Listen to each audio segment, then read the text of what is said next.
খুঁজে পাচ্ছি না। কেন বাবা? আমি তো তোর মধু চাচার বাড়িতে গেছিলাম, তোর বাবা বিদেশ থেকে টাকা পাঠিয়েছে সেটা আনতে। বাহ, খুব ভালো। আমি তো সেই জন্যই তোমাকে খুঁজছি। বল কি বলবি? মা, আমাকে 20,000 টাকা দাও, আমি একটা ট্যাব কিনবো। কেন? আমি একটা ট্যাব কিনবো। ট্যাব? সেটা কি? ট্যাব দিয়ে কি হয়? আহা মা, ট্যাব হলো ট্যাব। ট্যাব দিয়েও ফোনের মতো কথা বলা যায়। গত মাসেই তো 20,000 টাকা নিলি বাবা ফোন কেনার জন্য। আরে মা, ওই টাকা দিয়ে তো টাচ ফোন কিনেছি। দেখছো না এখন সারাদিন বন্ধুদের সাথে মোবাইলে ব্যস্ত থাকি, কথা বলি, ইন্টারনেট চালাই, কত কাজ করতে হয়। তাহলে আবার ট্যাব দিয়ে কি হবে? আহা মা, তুমি বুঝতে পারছো না, আমার বাবা বিদেশে থাকে, বন্ধুরা সবাই জানে আমাদের অনেক টাকা। আমাদের হাতে যদি একটা ট্যাব না থাকে তাহলে কি বানায় বলো? কি জানি বাপু, আমি ওসব বুঝি না, আমি মূর্খ মানুষ। তোমার এত কিছু বোঝার দরকার নেই। আমি টাকা চেয়েছি, তুমি আমাকে টাকা দিবে, ব্যাস। তুই আমার একমাত্র ছেলে, তোর জন্য তো তোর বাবা বিদেশে এত কষ্ট করছে। তোর যখন যা প্রয়োজন তোকে তো তখন সেটা দিতেই হবে। তুই তোর বাবাকে একটু ফোন করে দে। আহা না না না না, বাবাকে এখন ফোন করার দরকার নেই। কিন্তু কয়েকদিন পরেই তো তোর বাবা দেশে ফিরে আসবে, তখন তো জানতেই পারবে। আহা মা, বাবা আগে দেশে ফিরে আসুন, তারপর আমি বাবাকে সবটা বুঝিয়ে বলবো। ঠিক আছে, এই নে। লক্ষ্মী মা আমার, এখন থাকো, বন্ধুরা আমার জন্য অপেক্ষা করছে। ঠিক আছে, বাই। তাড়াতাড়ি বাড়ি চলে আসিস।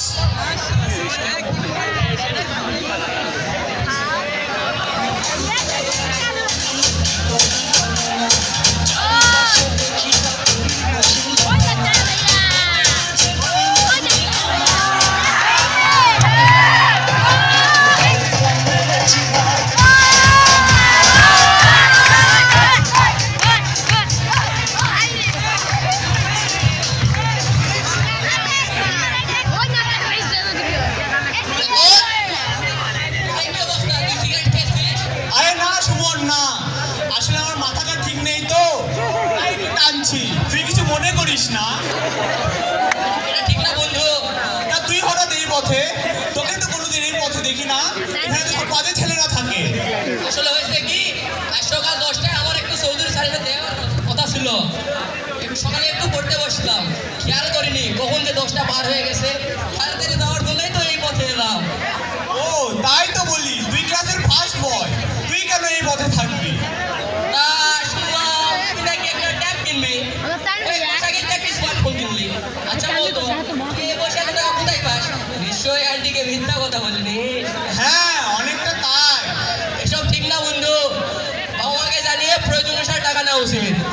আমার সময় হয়ে গেছে, বন্ধু আমি যাই।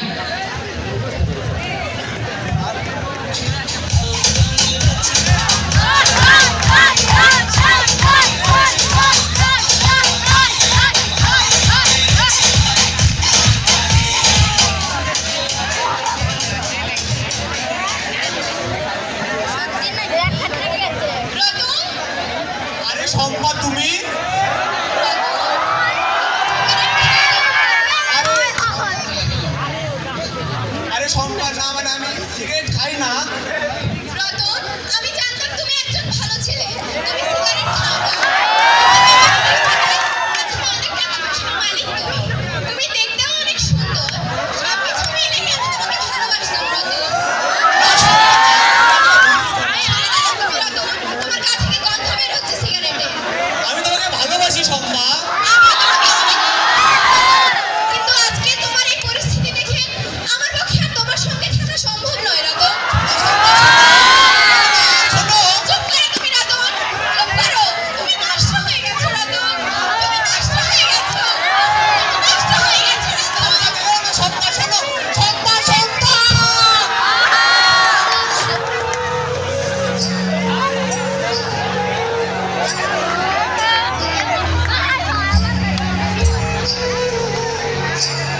কখন কি করছি কিছু বুঝতে পারছে না।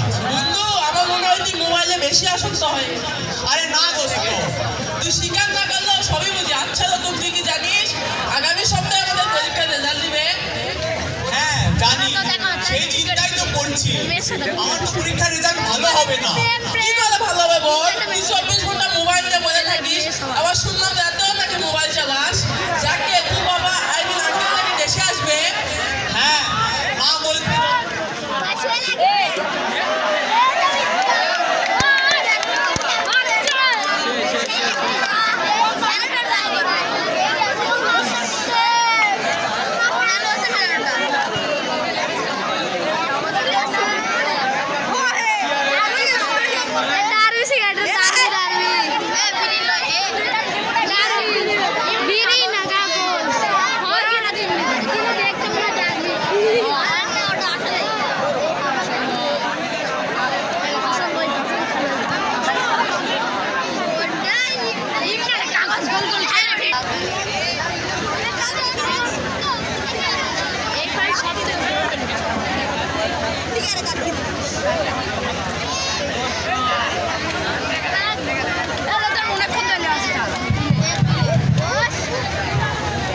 আঙ্কেল এসে যদি তোর এই অবস্থা থাকে তাহলে কি বলবে বন্ধু বল? সেই চিন্তাই তো করছি।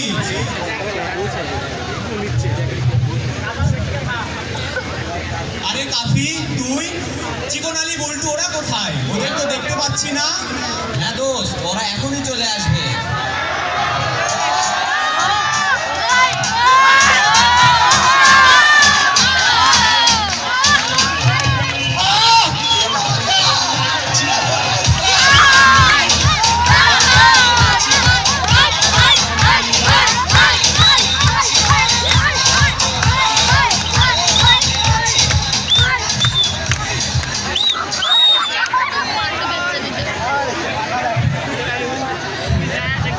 দোস্ত, বড় চাচা না খুব অসুস্থ, মনে হয় অপারেশন করতে হবে। আরে অপারেশন মানে কি? অপারেশন মানে বুঝলি না? অপারেশন মানে অপারেশন। চিকনালি তুই ভুল বলছিস বন্ধু। তাহলে ওটাকে অপারেশন বলে না, বুঝলি? কি বলে? ওটাকে অপারেশন বলে। ওই হলো। ঠিক আছে, আর কেউ তোরা ভুল বলিস না। যাক গে, সন্ধ্যা হয়ে গেল, চল বাসায় যাই। এই রতন, তোর ফোন অফ কর। রতন, তোর ফোনটা রাখ। নতুন তুই ফোনটা বন্ধ করবি?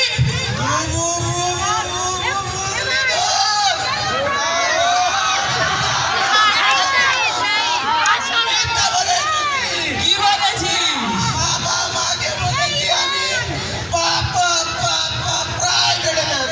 তুই কাজটা ঠিক করিসনি বন্ধু। বাবা মাকে ফাঁকি দিলে আমরাও একসময় ফাঁকিতে বলতে পারি। যাকে সন্ধ্যা হয়ে গেল, চল বাসায় যাই।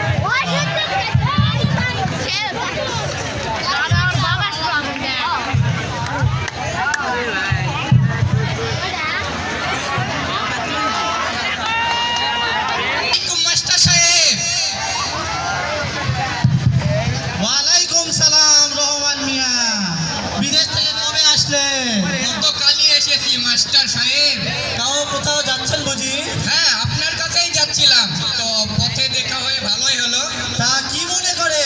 আসলে আমার ছেলেটার পড়াশোনার খবর নিতে। আপনার ছেলে মানে রতনের পড়াশোনার খবর নিতে? জি মাস্টার মশাই। আপনি তো দীর্ঘকাল বিদেশে ছিলেন, ছেলের খোঁজ খবর নিতে পারেননি। মন খারাপ করবেন না, আপনার ছেলের পড়াশোনার অবস্থা তো ভালো না। সে গত পরীক্ষায় 6টা বিষয়ে ফেল করেছে। বলেন কি মাস্টার সাহেব? হ্যাঁ আমি ঠিকই বলছি। শুধু তাই নয়, শুনেছি সে নাকি বাজে ছেলেদের সঙ্গে মিশে নেশা ভাঙ করে। কোনোদিন দেখিনি, কিন্তু লোকের মুখে শুনেছি। রতন, কি হয়েছে বাবা রতন?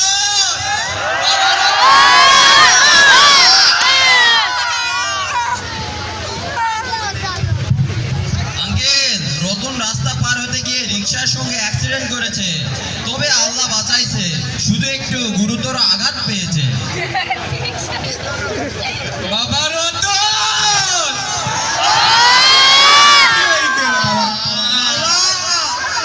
আমার ভুল হয়েছে বাবা, ক্ষমা করে দাও, ক্ষমা করে দাও আমায়। রতন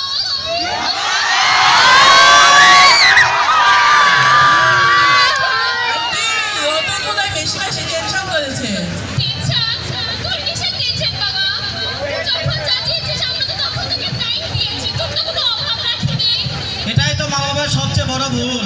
সন্তানের প্রয়োজনের চেয়ে বেশি দিলে তো সন্তান ভুল পথে পা বাড়াবে।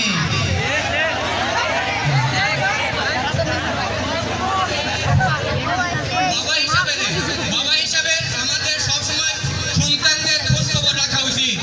আপনি ঠিকই বলেছেন রহমান সাহেব, প্রত্যেক মা বাবার উচিত তার সন্তানের খোঁজ খবর রাখা। সন্তান কাদের সঙ্গে মিশছে, কি করছে, টাকা পয়সা বাড়ি থেকে নিয়ে গিয়ে সঠিকভাবে ব্যবহার করছে কিনা তা খোঁজ খবর রাখা। আজ মোবাইলটা আমাদের সমাজটাকে গ্রাস করে ফেলেছে, নষ্ট করে ফেলেছে আমাদের সমাজটাকে। মা, আমার ভুল হয়েছে মা। যেই সময় আমার মোবাইল নিয়ে ব্যস্ত, পড়াশোনায় ব্যস্ত থাকার কথা, সেই সময় আমি মোবাইল নিয়ে ব্যস্ত হয়ে পড়েছিলাম মা। ক্ষমা করে দাও আমায়। আমারও ভুল হয়েছে, আমি না জেনে শুনে ছেলের কথা মতো ছেলেকে টাকা দিয়েছি, কোনো খোঁজ খবর রাখিনি। আঙ্কেল, রতনকে নিয়ে বাসায় চলেন, রতন ওর ভুল বুঝতে পেরেছে, এখন থেকে আমরা সবাই সজাগ হই। তুমি ঠিকই বলেছ কাফি, প্রত্যেক মা বাবার উচিত তার সন্তানের খোঁজ খবর রাখা।